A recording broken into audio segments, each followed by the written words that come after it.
Hi, I'm Mark Bolton. I'm a real estate investor in the greater Charlotte, North Carolina area. What you would call a no frills, no thrills real estate investor. If you're looking for somebody with a fancy car in the background or a really nice studio office that has one of those world graphs in the back, or if you're looking for somebody who's going to sell you a subscription for $19.95 a month through their newsletter, I'm not that guy. Try a different channel. So just got done meeting a new wholesaler. Not sure we're going to do deals within maybe not anytime soon, but it's definitely good to have options. I want to see what he has to offer.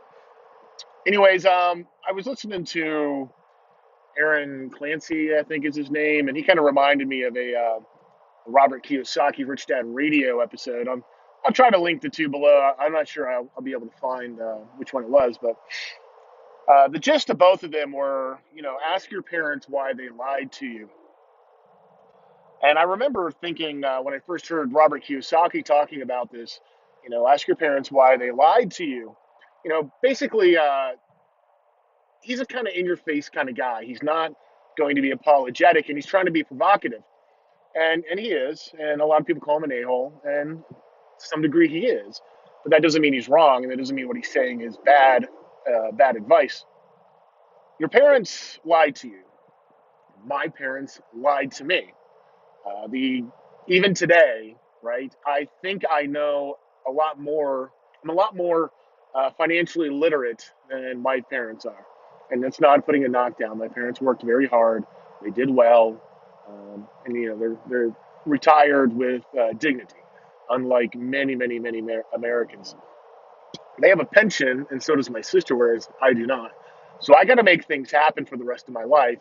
Where as long as the government stays solvent, they're going to be able to have health care provided for them and money coming in each month. Now that money may not be worth anything, but they're going to have money coming in each month. But even to this day, where I blow away my parents and anything that they ever achieved as far as making money goes, they still give me advice that probably their parents and their parents' parents gave them, which is go to school, get a good job, work in a corporation for a long time, put money in a 401k, in a diversified portfolio of stocks, bonds, and mutual funds, and then retire. Well, that doesn't work, right?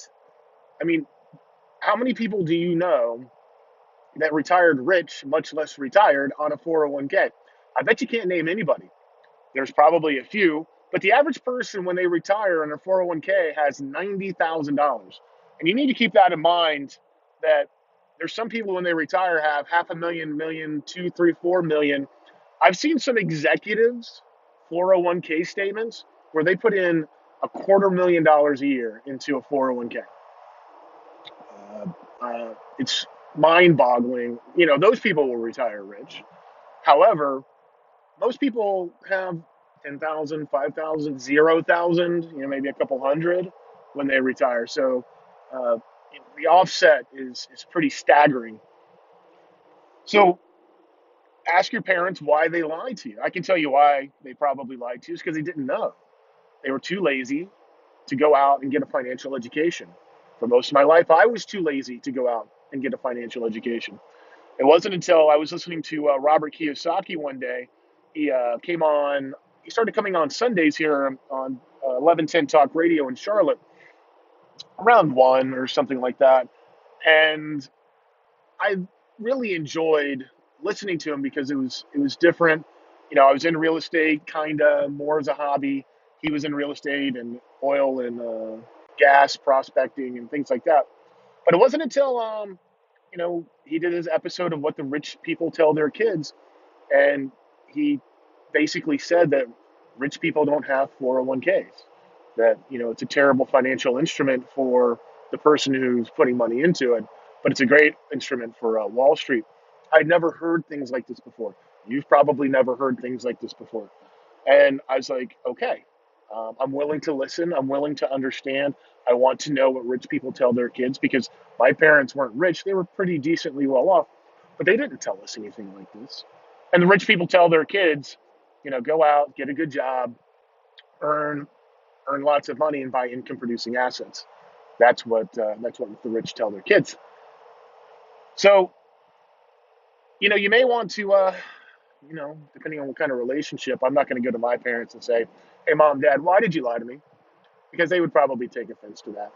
Um, I've done enough bad things to them and been a rotten teenager and stuff like that, where I don't think I need to give them a hard time about not teaching me what rich people um, teach their kids.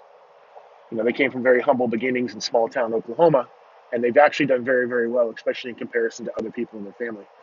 So, I'm not going to fault them. They definitely did better than their predecessors. I'm doing better than my parents, and I have no idea if my kids are going to do better than me. But I'm trying my best not to lie to them. I'm trying my best to tell them good financial advice, give them good financial education that comes from rich people, not from Jim Cramer on, was he CNBC? I mean, the guy's a joke if you ask me. Anyways, if the conclusion of my thoughts are, go out and you need to get a financial education. Don't stop relying on your parents. Stop relying on your parents for financial advice, unless they're, you know, 10 million, 20 millionaire type people, which most parents are not. Stop relying on them. Stop relying on what people on TV tell you. Go out and get a financial education and make the decision yourself. That's what I did. That's what Robert Kiyosaki did. So, anyways, I hope you go out and live the "you won't stop me" lifestyle. I can tell you this: you won't stop me. We're very, very close to financial freedom. We can see the light at the end of the tunnel. I wish you success.